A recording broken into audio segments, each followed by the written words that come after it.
Hey everyone, it's Blair here at Time Trades. Thanks for joining me this weekend. This is the new format weekly video that I'm sharing. This is going to be a shorter video focusing on usually just a single symbol. Try to keep it around 5 minutes or so.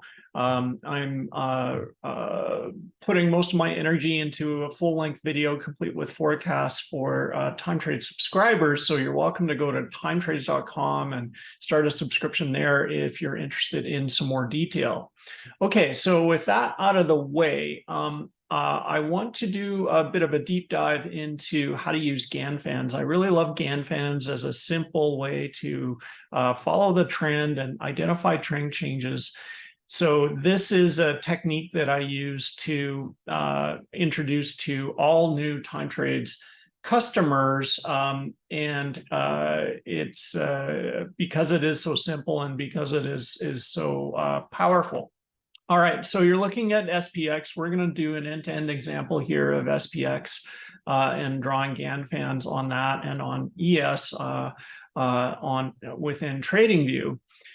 So we're going to start by turning on Gann Fans here. And what we want to do is not get too freaked out by all the lines that we see here, but what we want to do is square the chart so there's a fixed relationship between time and price. And that will give us our aspect ratio, which is defined down here. And you can see once I start grabbing the price axis and moving it around, this number down here changes, okay? So what I want to do is focus in on one of the one-by-one lines here. So I'm going to pick on this one coming down from February 2nd.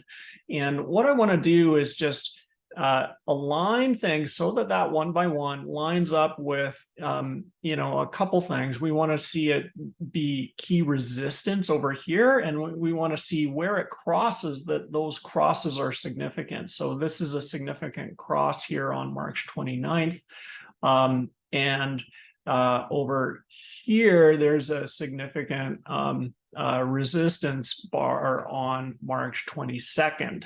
Okay, so if we scroll back, we can look at other fans to see how they behave after we've squared the chart. And we can see here that this one starting from December 13th, the one-by-one is resistance over here, January 13th, January 17th. And then when it gets crossed, it's meaningful.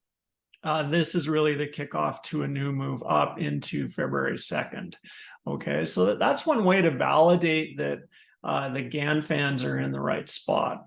Now, the other way to validate is to come over here and take a look what's happening on the right side of the chart. We can see here we've got this cluster of supportive Gann Fans, and we've got this other bar here that emanates from March 13th, and the one-by-one is currently providing support over here. So I'm going to go with this as for the aspect ratio configuration.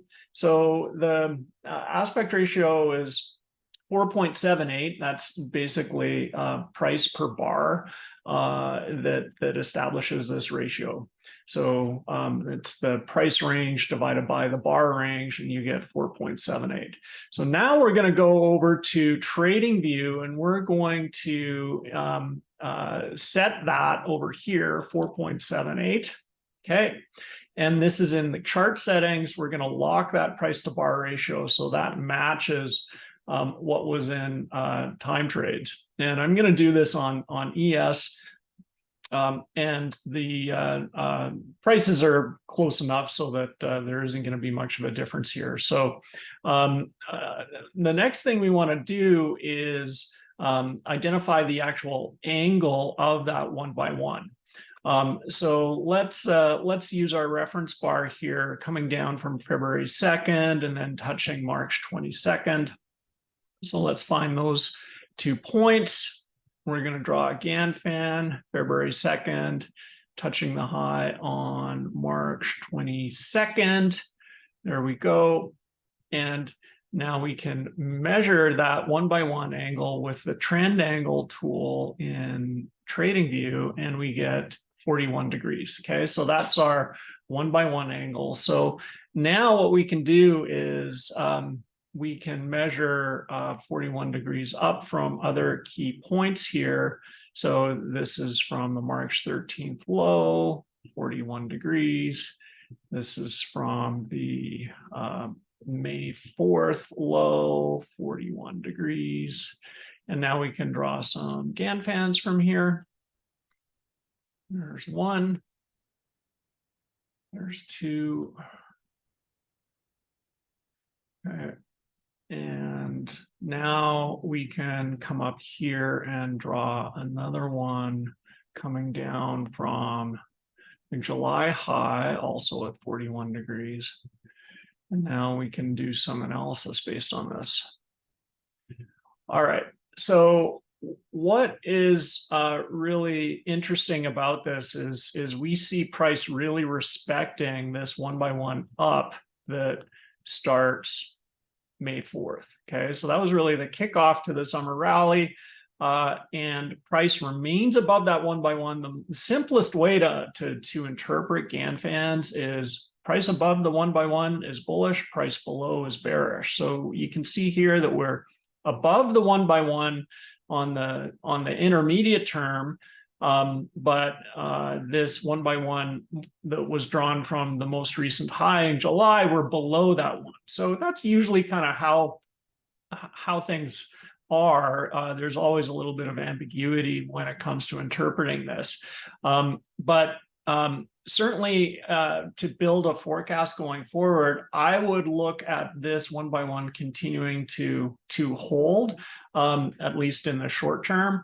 And when you combine that with some of the price action in DX, I do think, which looks like it's topping the US dollar index. And I think if the US dollar does confirm a turn down, then we could see a move up here off of this one by one.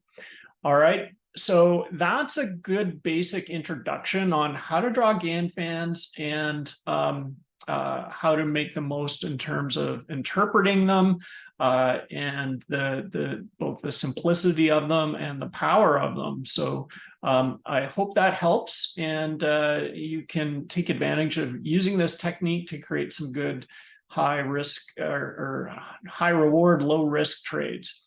That's it for me this week. One announcement for next week, I am going to be on vacation, so I'm not going to be doing a video on YouTube next week. So have a great trading week, manage your risk, stay safe, and we will talk to you later. Thank you.